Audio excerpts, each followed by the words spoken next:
Hello, everybody. Welcome to Spirit Works today.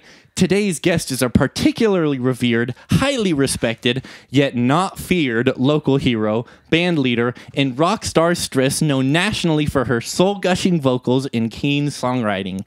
Actively playing, recording, and performing in projects such as the famed bluegrass band Laney Lou and the Bird Dogs, the folky power duo The Canoe Dealers, with her husband Ryan Acker, and an emerging solo effort known as Lucy in Flight.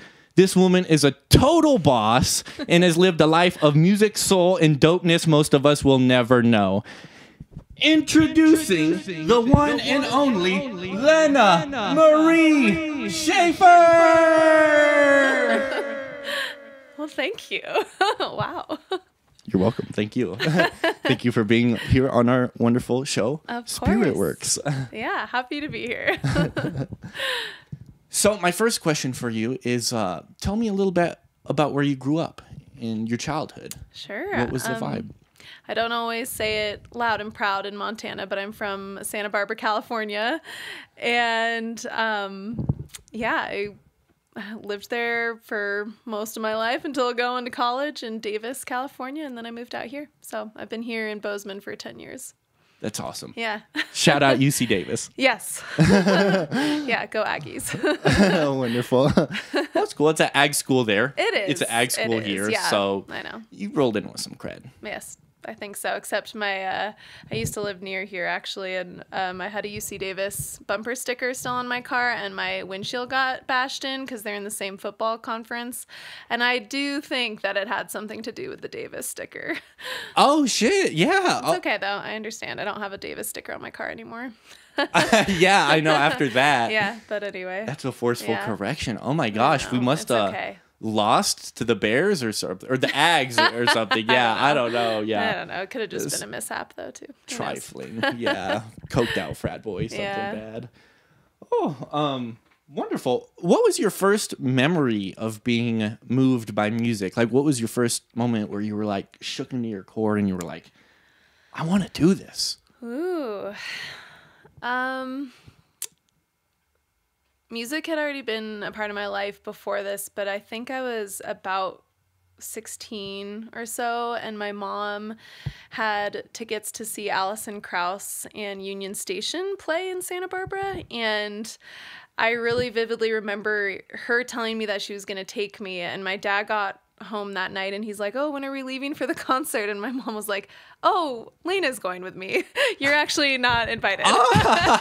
And I love thinking about that because it really was a very, very influential concert for me to see. I mean, Alison Krauss, first of all, has one of the most amazing voices on the planet, but then backed by an incredible bluegrass band, I was just blown away. So I think that was definitely the first moment I remember just being in awe of watching someone perform. That's rad. Yeah. So bluegrass, that was your first live experience. It sounds like. Yeah, I actually didn't grow up with bluegrass in my life much at all. Yeah. But like many people in my generation, we were really influenced by the Oh Brother, Where Art Thou album, which Alison Krauss was on. And that kind of started getting me into the folk and bluegrass world a little bit more than I'd been raised with. Yeah. Yeah. Lovely. I would imagine Santa Barbara, you have kind of a lot of influence to choose from. Mm-hmm. So, I mean, you couldn't really go wrong. I would imagine, being such a dope folk artist, maybe taking a lot of inspiration from the Laurel Canyon thing, Yeah. or Fleetwood Mac. But I mean, come on, Totally. who doesn't? Yeah, I know. I know, all the standards. Yeah, totally. That's wonderful. Yeah. So, you've told us, the story up until kind of a point of rival here in Montana. Mm-hmm. The famous story goes, you show up here in about 2012, I believe, and you put out a Craigslist ad, saying looking for a Yeah. couple folks to jam. Yeah. Take us back to that moment of arrival here in the Gallatin Valley. What's going through that Lena's head, and what drives her to look for jam partners on Craigslist of all places? Right. Wow. So I moved to Bozeman not knowing a soul. I knew of a couple people who lived here, but I didn't have any friends here. And I was driven just to have an adventure. I get that from my mom as well. I wanted to ski and I wanted to play in the mountains and whatnot. And I wanted a chance to get out of California. And so I moved out here due to various reasons that brought me to Bozeman. But when I got here, I really, really missed playing with some of my best friends in Davis. We used to just play around campfire kind of things and play in our house. And one of my best friends, Noah, she actually, she and I had started sort of like a fake band right before both of us graduated. And I just missed having that partner to just play around with. And I had started writing songs, and I also needed friends. So I first found my friend Brett Gramsey. That's who I first played with for the first 2 years I was here. And we were doing sort of indie folk music.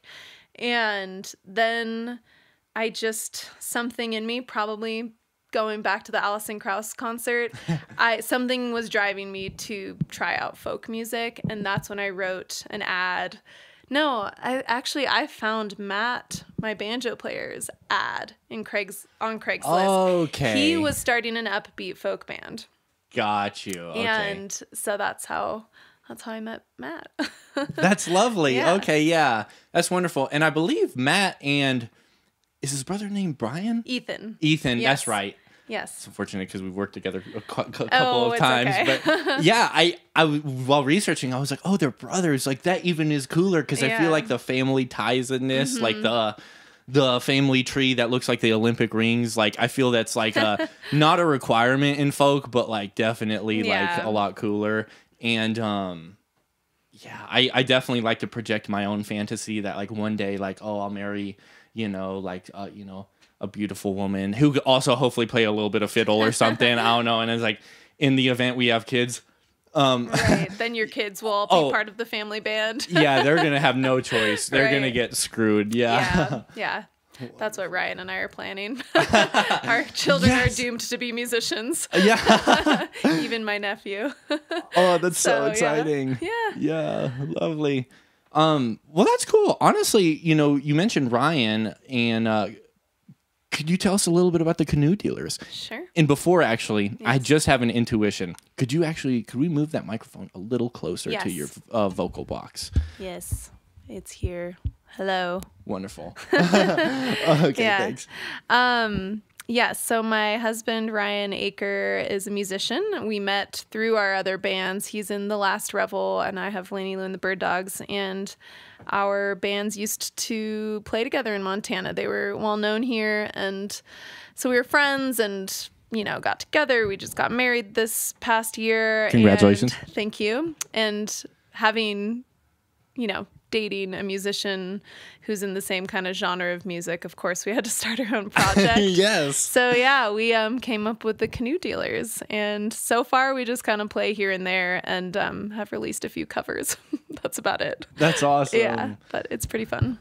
That's really cool. Is there anything, I guess supportive or like constructive or empowering about, or otherwise about marrying and partnering with another musician in the same style space, kind of, hopefully very well aligned, but has there been anything like unexpected that comes of that?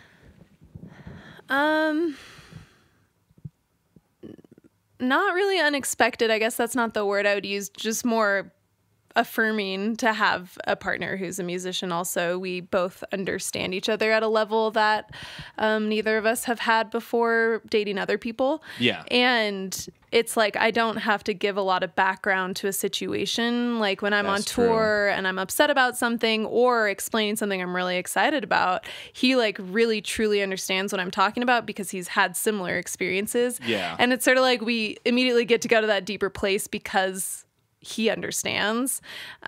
He also gets the whole touring thing and the tiredness and all of that. But musically, it is extremely supportive to have a partner who understands my music, and I love showing him songs and he loves showing me songs, and just getting each other's input is really valuable. That's so sick. Yeah. It's pretty cute. Yeah, that's really, really, really freaking cute. Yeah, it's fun. That's so rad. Okay, so you know, you don't have to dish it all out to us, but do you guys write songs together?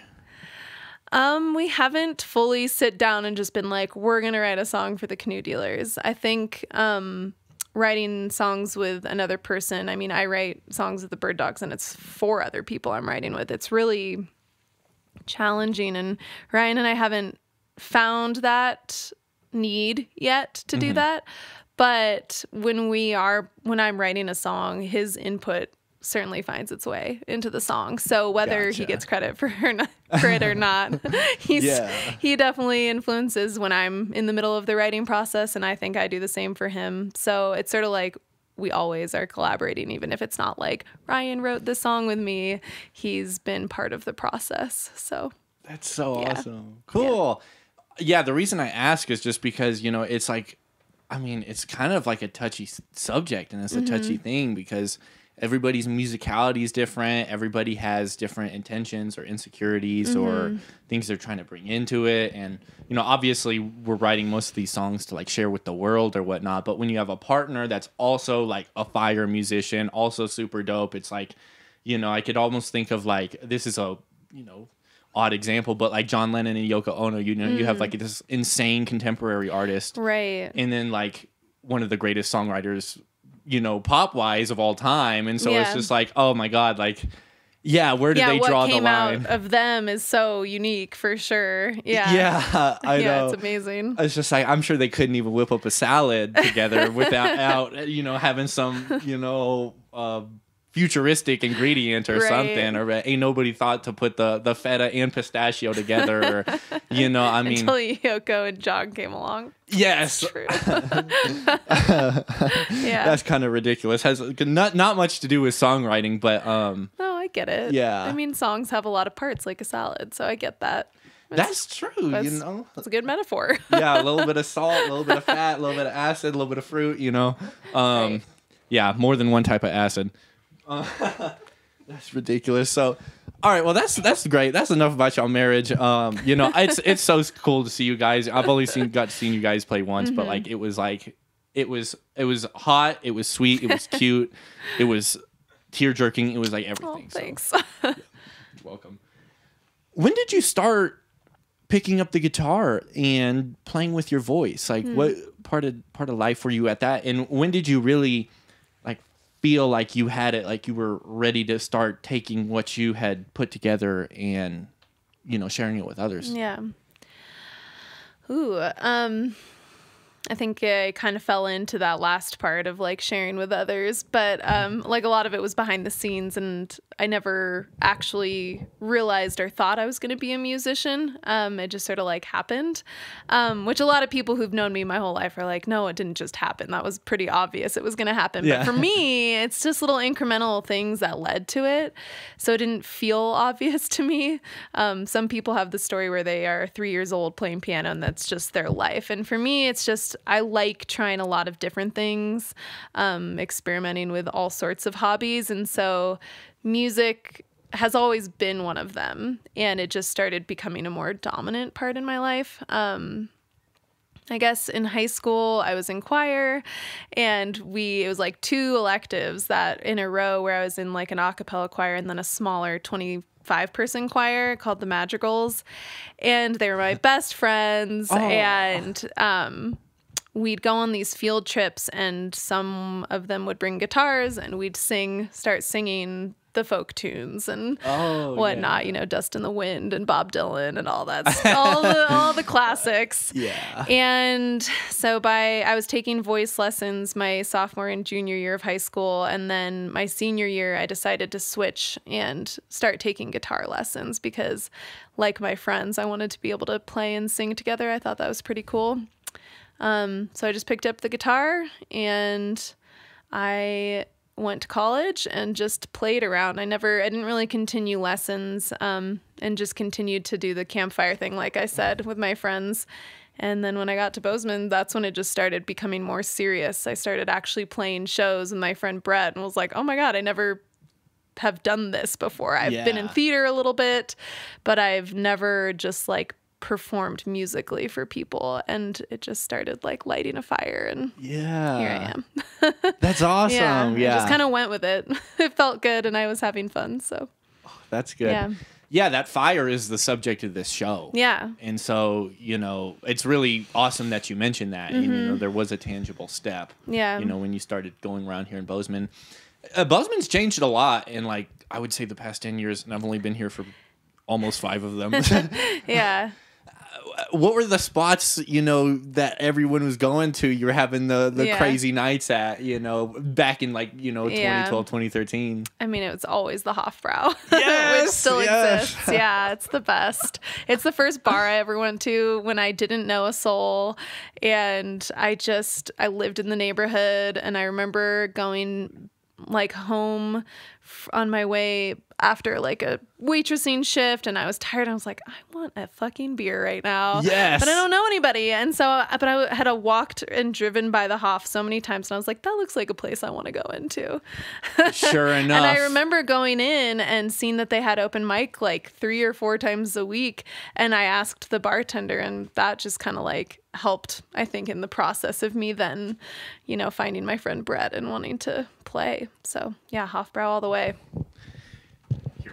One second. Shout out to Hofbrau. Oh my gosh. Absolutely. That place rocks. It is epic. Yeah, I know. Little did you know. I mean, yeah, that's very, you know, that's very serendipitous. I mean, little did you know a tired waitress walked into the heart of the scene, and, you know, 10 years later. It sounds like a movie. I know. 10 years Tired later. waitress just needing a beer. Yeah. Probably drank a Cold Smoke.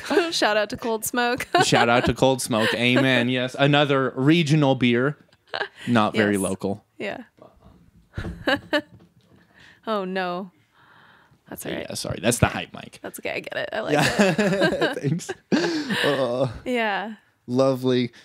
Well, okay. Look here. Let me look at some of my other questions.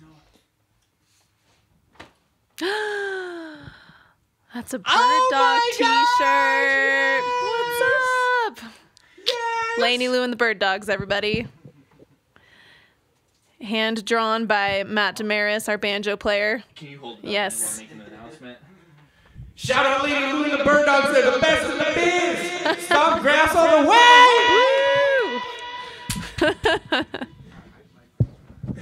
This is going to be a mother to edit. Yeah. Oh, that's awesome. Thank you so much, Tom. Shout out, Tom. Shout out, Brian. Oh, nice. I know. Fiddle player. Yes. We know Brian. Yeah, I know. Yeah, absolutely.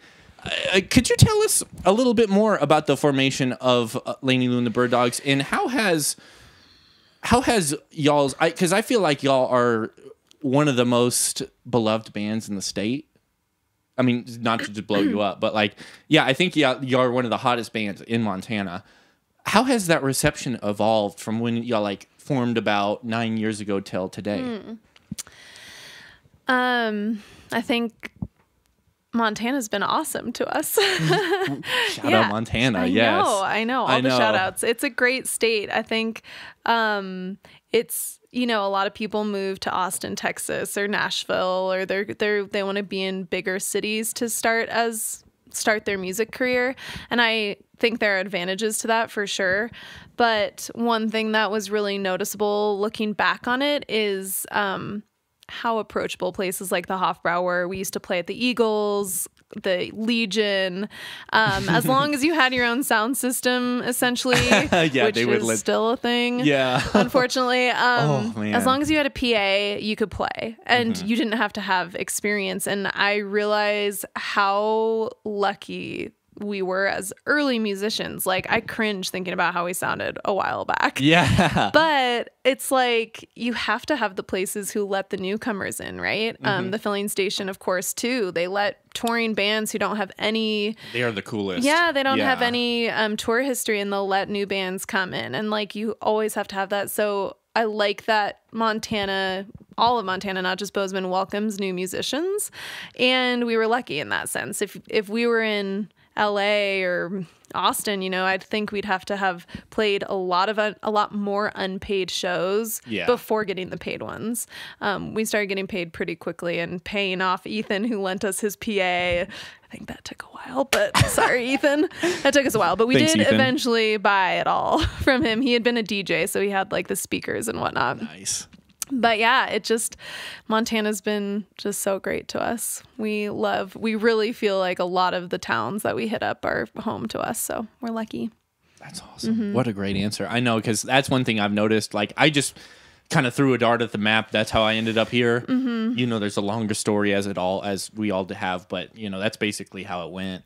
And you know, part of what I love about the state is going to places like Red Lodge and Phillipsburg and, you know, Great Falls. Love Peaburg. Yeah. I know. Yeah. What a place. Yeah, I know.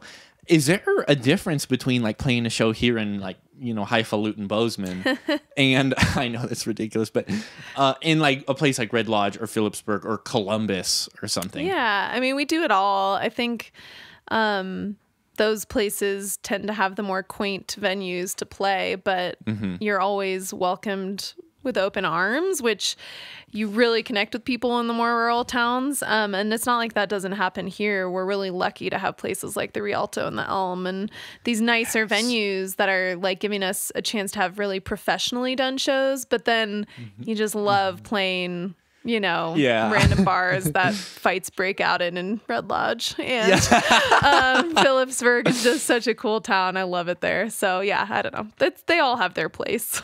That's great. Yeah. Okay, so let's talk about that Elm show that happened on Black Friday. That was insane. I know Tom was there, and like honestly, like a buddy handed us a pair of tickets, and I was like, "This is like my Christmas present right here," because we went and y'all melted our fucking faces off. It was so rad.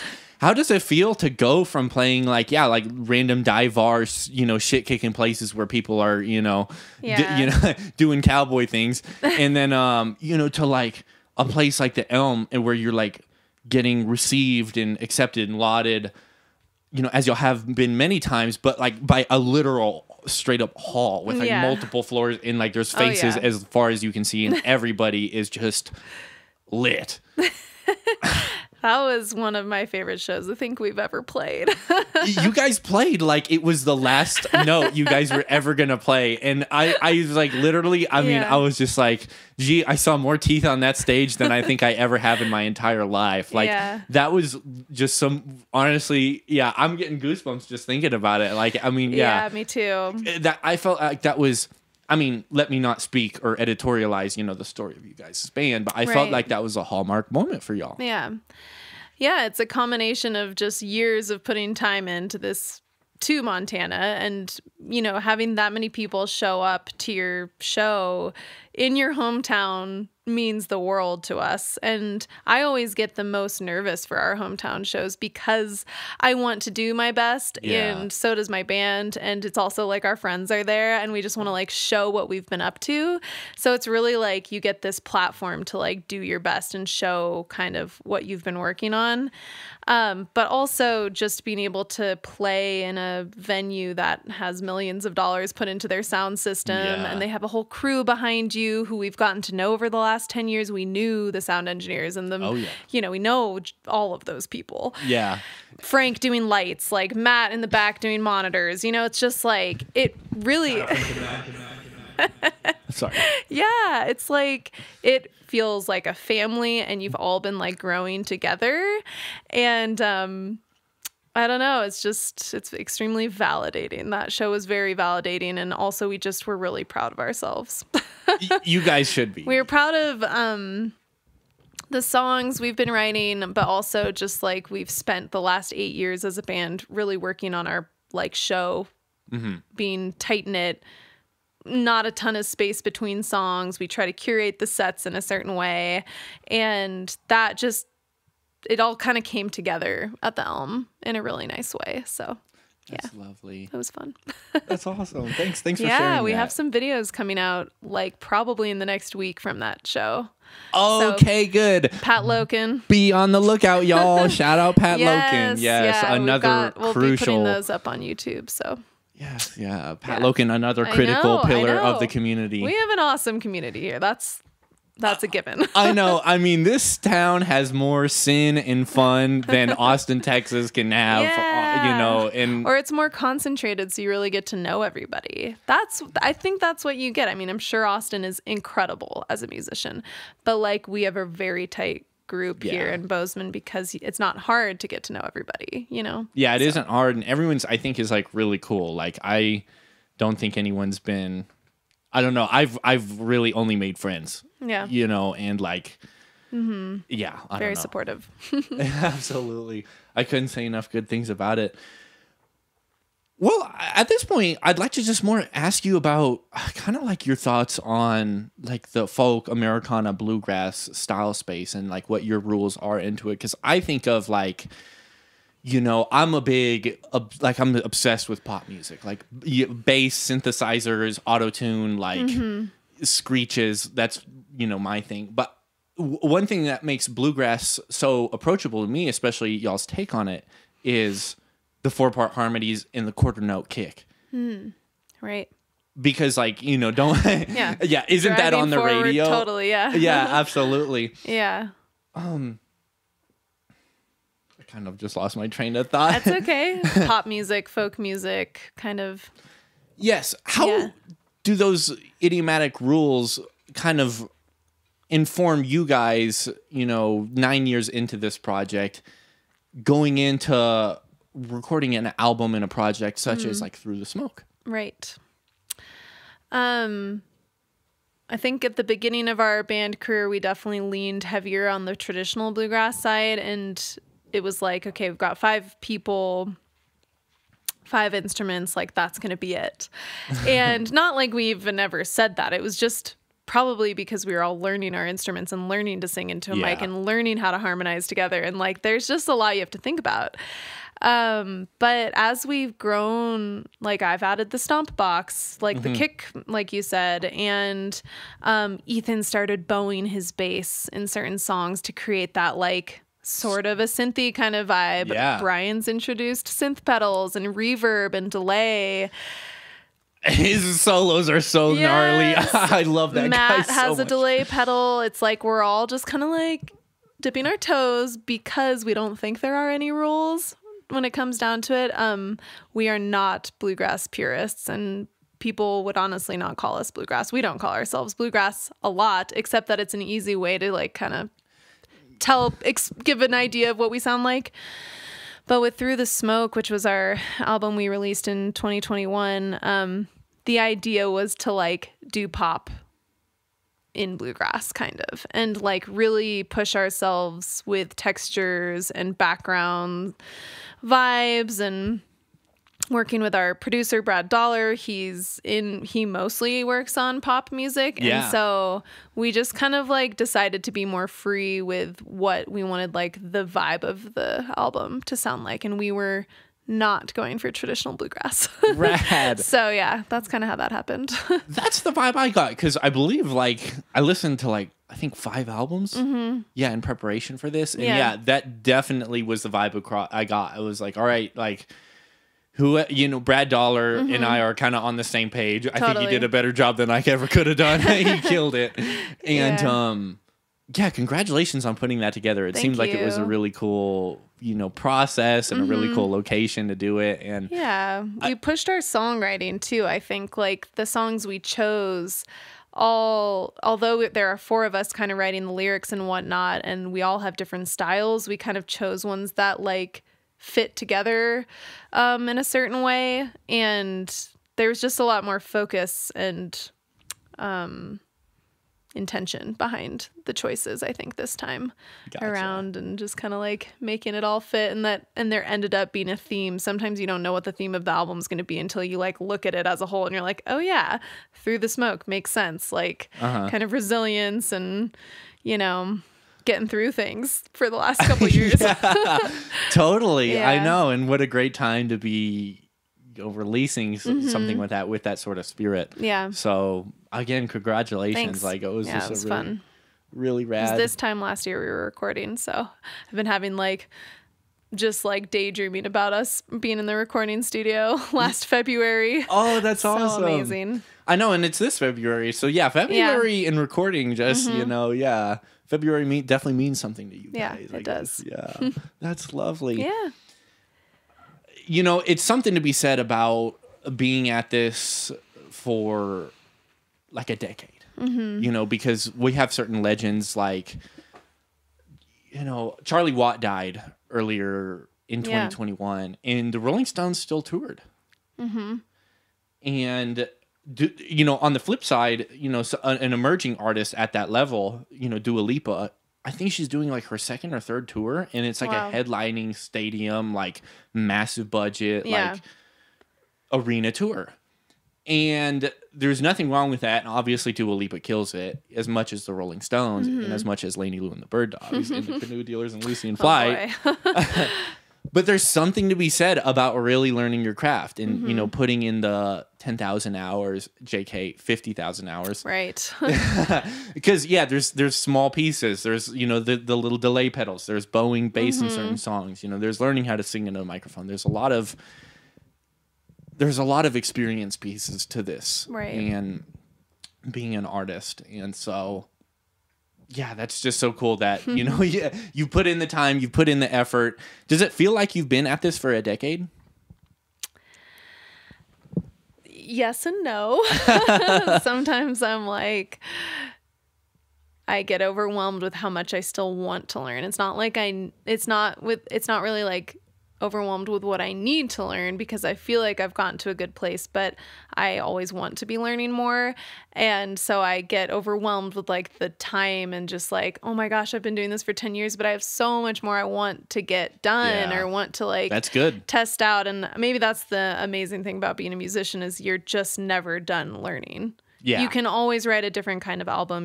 There are endless amounts of genres and instruments you can pick up to make your sound different. And somehow the songs keep coming. And I think sometimes I'm like, I need, 70 more years to just, and I'll probably still, I probably will still be like, I need more time. I'll be like on my deathbed, like I need more time. But then like with the band, sometimes I'm like, oh my gosh, we've been doing this so long. How come we aren't like here yet? How come I'm not Dua Lipa? You just kind of like, I don't know. Everybody's trying to get there. Yeah. I know. It's all like perspective. And I am really proud of what I've done and what our band has done and all these groups. And it's all perspective, I think, like I'm very proud of the last 10 years, but also feel like I need more time to really dial it all in. Yeah. So, yeah. That's a great answer. Yeah. Yeah, thank you for sharing that. You're welcome. Yeah. A lot of people, we talk about this as a band a lot. A lot of people like blow up, like Dua Lipa or like Billy Strings is a perfect example. Yeah, true. Tyler Childers. People are like, oh my gosh, she just appeared out of nowhere. And it's like, no, you just didn't see the 10 years before that are behind the scenes, And I think that's true with a lot of people. It's like, Billy Strings didn't just like one day start playing guitar like that, Yeah, I know, and Tyler right? Childers didn't just one day become that epic songwriter. Yeah, true. But as far as mainstream seeing it feels sometimes, and I can get into that trap a lot, being like, I'm so jealous. Like, how did that happen? But I also know there is a lot of behind the scenes work that is not seen by people. So they've all worked on their craft to get there. So, I don't know.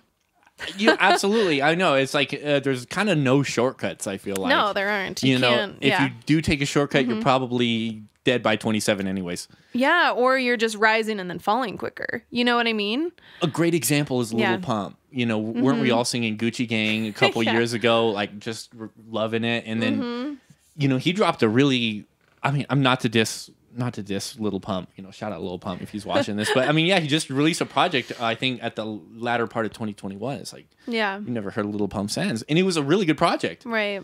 So I think the ultimate lesson is kind of like, when you have, I say this a lot with my friends too, like Isaac's a good example. It's like when you have that incremental rise where it's just a little step, it's a little step, it's a little step, it can't be taken away instantly. Right. That's true.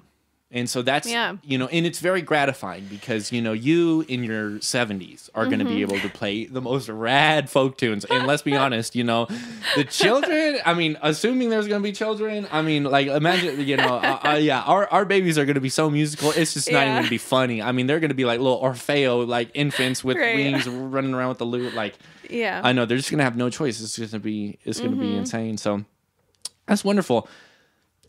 Kind of as perhaps as a last random question, who did you listen to as like a child? Like, who's your first artist that you were like obsessed with, and who are you obsessed with now? Ooh. Oh God. I have like also a pretty vivid memory of hearing Dave Matthews for the first time when I was like 12. I was in Maine on vacation, and we were like in a friend's car, and that song Crazy came on, and I just like blew my mind. And so my mom and I instantly became Dave Matthews fans. I can't say I listen to him still, but I will never put down DMB because they are a great band, and I saw them live, and man, that stuck with me. That was the first, I felt like that was the first musician that I chose to like without my parents influencing me to like him. You know, of course, I very much grew up with like Jackson Browne and Neil Young and Bob Dylan, and my mom introduced me into Alison Krauss and certain people like that. So that was certain, but Dave Matthews, man, I chose that one. And gosh, a lot of my high school experience was like John Mayer, Ben Harper, and Jack Johnson too. Shout out John Mayer, Jack Johnson. But yeah. I talked to Jack Johnson once in Santa Barbara. He lives there, and I handed him an avocado. Did y'all just hear that? Did y'all just hear that? What happened was we were in the grocery store, and there was like a pyramid of avocados, and he grabbed one and a bunch fell down. And it was really embarrassing for him. And I went and helped him put them back up. And you gave him one like, here, buy this. Like, for ruining. You dropped this, you idiot.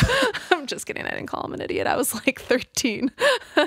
But my mom was like, you know, that's Jack Johnson, right? And I was like, yeah, I'm pretty sure I knew that.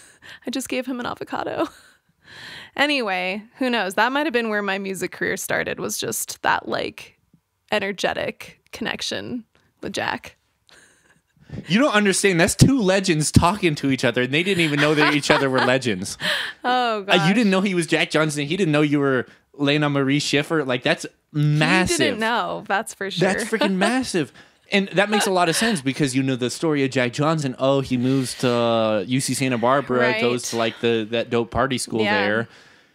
He's surfing. He's writing songs. I know. And then sure enough, he, you know, ruins everybody's avocados at Whole Foods. And then, you know, and then he, you know, like Miles Davis forges a leader on the spot. Oh. I know. Yeah. Those were big influences for sure. Oh, yeah. People I'm listening to now. I really love Anna Tivel. I don't know if you've heard her. She's an incredible folk artist. She's a poet and turned her poetry into her music, and she's just incredible.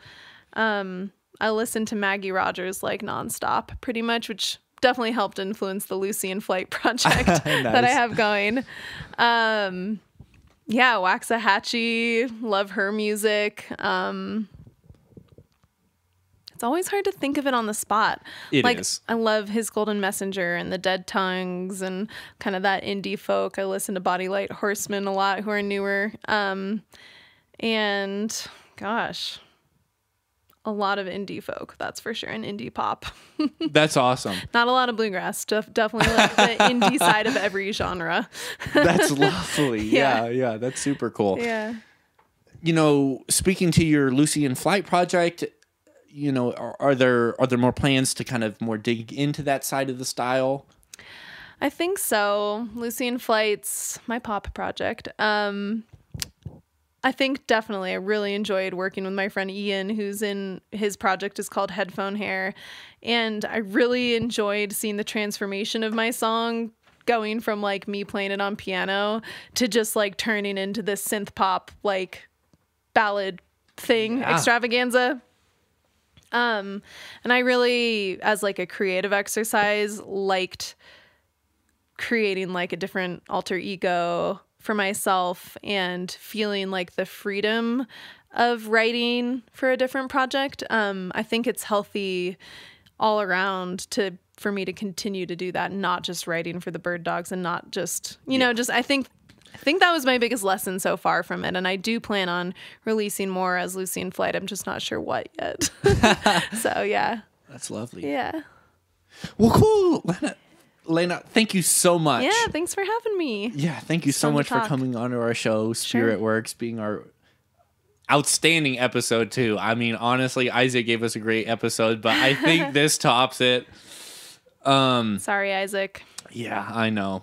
The competition, despite being such a small, goofy town, like the competition for dopeness is pretty tight. Yeah. Well, Isaac does some dope stuff as well, so props to him. And to our music community. We've got some great people here. Oh, amen. Yeah. Yeah, we could go all day. I know. Well, thank you so much. Yeah, thank you. And hope you got some good stuff and yeah, maybe do this again. Sure, I'm down. Awesome. I'm on the high line, it's a slow ride, chasing time to make it back to you.